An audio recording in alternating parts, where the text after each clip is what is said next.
बिस्मिल्लाहिर्रहमानिर्रहीम। अस्सलाम वालेकुम नाज़रीन, मैं हूं आपका होस्ट शाह अहमद और आप देख रहे हैं मेरा ऑफिशियल यूट्यूब चैनल।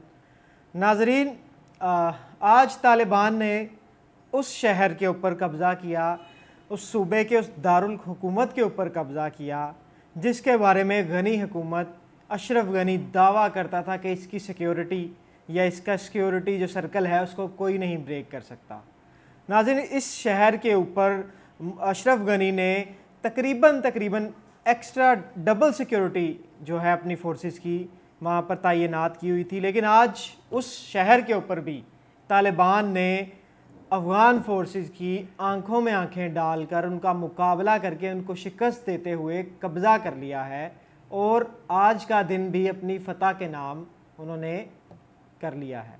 नाज़रीन, ये शहर है गज़नी शहर पर पिछले कुछ दिनों से ताबड़तोड़ हमले कर रहे थे तालिबान कि जैसे ही उनको मौका मिले वो इस शहर पर कब्ज़ा करें हमला करके, और उन्होंने ऐसा किया और वो जीत चुके हैं। अब इस शहर के ऊपर कब्ज़ा कर लिया उन्होंने। यहाँ के जो वज़ीर दाखिला हैं इस चीज़ का दावा किया है तालिबान ने भी और हुकूमत ने भी इस चीज़ को एक्सेप्ट कर लिया है, अशरफ गनी हुकूमत ने भी, और वहाँ की हुकूमत ने इस चीज़ का बाकायदा तौर पर नोटिस जारी किया। उन्होंने कहा कि ये एरिया अब जो है तालिबान के कब्ज़े में आ चुका है। मुकामी वज़ीर दाखिला हैं जो यहाँ के, उन्होंने कहा है कि मुसल्ला अपनी शहरियों को हम करेंगे ताकि हम ये कब्ज़े उनसे वापस छुड़वा सकें, और उन्होंने अपील की है हुकूमत से भी और शहरियों से भी। अशरफ गनी ने भी अपील की है कि जो मुकामी बाशिंदे हैं इस इलाके के और पूरे अफ़गानिस्तान के, वो अब उठ खड़े हों। ये वक्त है तालिबान से लड़ने का और असलहा उठाएँ, और गवर्नमेंट जो है नाज़रीन उनको मदद करेगी। यानी कि अब गवर्नमेंट यानी कि उनकी जो फोर्सेस हैं अब वो किसी काम की नहीं रही, उन्हें आम शहरियों के ऊपर रिलाई करना पड़ रहा है, और वो आम शहरियों को दरखास्तें कर रहे हैं कि अब आप असलहा उठाएं और अपनी फोर्सेस की मदद करें और हमारे साथ लड़ें। पूरी इनकी जो है प्लानिंग नाकाम हो गई, फेल हो गई। कल इन्होंने अपना आर्मी चीफ भी तब्दील कर दिया, मैंने आपको बताया था। जो यहाँ के वज़ीर दाखिला हैं जनरल अब्दुल सत्तार मिर्ज़ा कोल, उनका कहना है कि जो शाहराहें हैं, शहर हैं और सरहदें हैं, उनका कंट्रोल वापस लेने के लिए हम हिकमत अमली बना रहे हैं। भाई कब तक बनाते रहोगे? वो तालिबान लेके जा चुके हैं आपके सारे इलाके, 80 to 90% वो इलाके लेके जा चुके हैं और अभी आप हिकमत अमलियाँ बना रहे हो। नाज़रीन, जनरल अब्दुल सत्तार के बारे में थोड़ा सा मैं बता दूं, ये वज़ीर दाखिला भी हैं। इनका कहना है कि ये तकरीबन 5 से 6 दिन कबल इनको अपॉइंट किया गया और इनके अंडर जो है 1,30,000 पुलिस फोर्स है, वो उनकी कमांड अब ये कर रहे हैं। उनका कहना है कि अमेरिका के जाते ही हमारी बदकिस्मती है कि तालिबान ने एक साथ 400 महाजों पर हमारे खिलाफ जंग छेड़ दी और हम जो है हक्के बक्के और परेशान रह गए कि ये हमारे साथ हुआ क्या। बाकायदा तौर पर एक्सेप्ट कर रहे हैं वो इस चीज़ को। मान लेना, गलती मान लेना अपनी बड़ी बात होती है। अब वो इस चीज़ को मानना है, खैर उन्होंने गलती मानने में अब देर कर दी है। उनका मज़ीद कहना यह था कि मुकामी रहनुमाओं को हम आमादा करें कि वो हमारे साथ लड़ें इस जंग में तालिबान के ख़िलाफ़। जिनमें से कुछ ऑर्गेनाइजेशन ऐसी भी हैं जिनके ऊपर बैन है आलमी सतह पर, लेकिन अब अफ़गान हुकूमत इस हद तक आ चुकी है, यानी कि इतने घुटने टेक चुके हैं कि वो रिक्वेस्टें कर रहे हैं और कह रहे हैं कि हम आलमी जो ताकतें हैं उनसे दरख्वास्त करेंगे कि हम इनको अपने कौमी धारे में शामिल कर लेंगे, इन ऑर्गेनाइजेशंस को, इनको हमारे साथ मिलकर तालिबान के ख़िलाफ़ लड़ने दें। नाज़रीन, 7 दिन के अंदर ये तक 10वां दारुल हुकूमत है किसी भी सूबे का जो कि तालिबान के कंट्रोल में मुकम्मल तौर पर आ चुका है। उन्होंने यहाँ पर जो यहाँ का है गवर्नर हाउस, पुलिस हेडक्वार्टर, उसके ऊपर भी कब्ज़ा कर लिया और जेल के ऊपर भी कब्ज़ा कर लिया। मतलब जितनी भी सरकारी इमारतें हैं उनके ऊपर उन्होंने झंडे लहरा दिए और बाकायदा तौर पर अपनी सिक्योरिटी फोर्सेस को, यानी कि अपने तालिबान को, उन्होंने उनकी सिक्योरिटी पर मामूर कर दिया। नाज़रीन, एक बात मैं आपको यहाँ पर बड़ी इंपॉर्टेंट बताता चलूँ। 1990 के अंदर जब तालिबान की हुकूमत थी अफ़गानिस्तान के अंदर, तब भी जो ये शुमाली सूबे थे अफ़गानिस्तान के, तब भी उन पर उनका पूरा कंट्रोल नहीं था।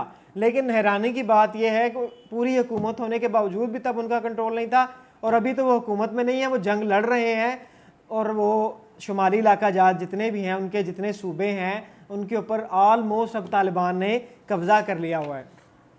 इसके साथ ही मेरे पास एक और इम्पॉर्टेंट न्यूज़ है, वो भी मैं आपके साथ डिस्कस करता चलूँ। आज इमरान खान ने एक स्टेटमेंट दी है जिसमें उन्होंने कहा है कि जब तक इस कुर्सी पर अशरफ गनी बैठा है तालिबान मुज़ाकरात करने के लिए तैयार नहीं है। यानी कि सीधा सीधा अशरफ गनी को मैसेज दिया है इमरान खान ने कि तालिबान तुम्हें मुंह ही नहीं लगाना चाहते, वो तुमसे बात करने को तैयार ही नहीं है।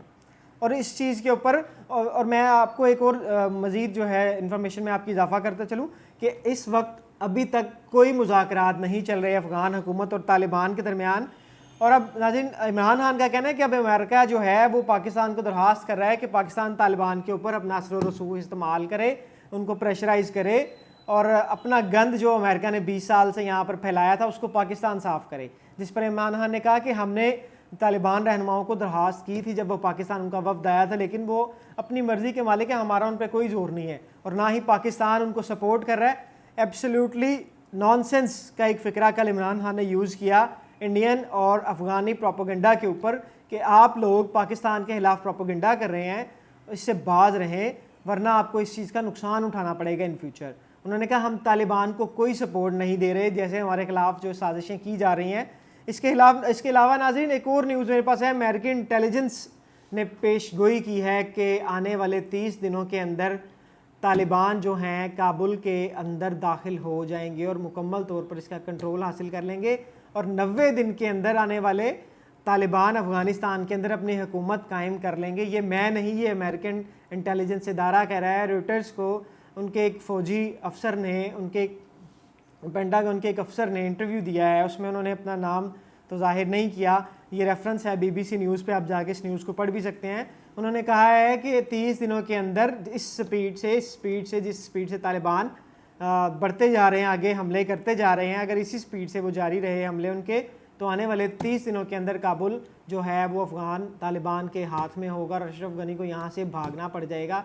नाज़रीन, ये थी आज की वीडियो। उम्मीद है आपको आज की वीडियो पसंद आई होगी। अगर आपको आज की वीडियो पसंद आई है तो वीडियो को लाइक करें, कमेंट में अपनी राय ज़रूर दीजिएगा, आपकी राय बड़ी काबिल एहतराम है मेरे लिए।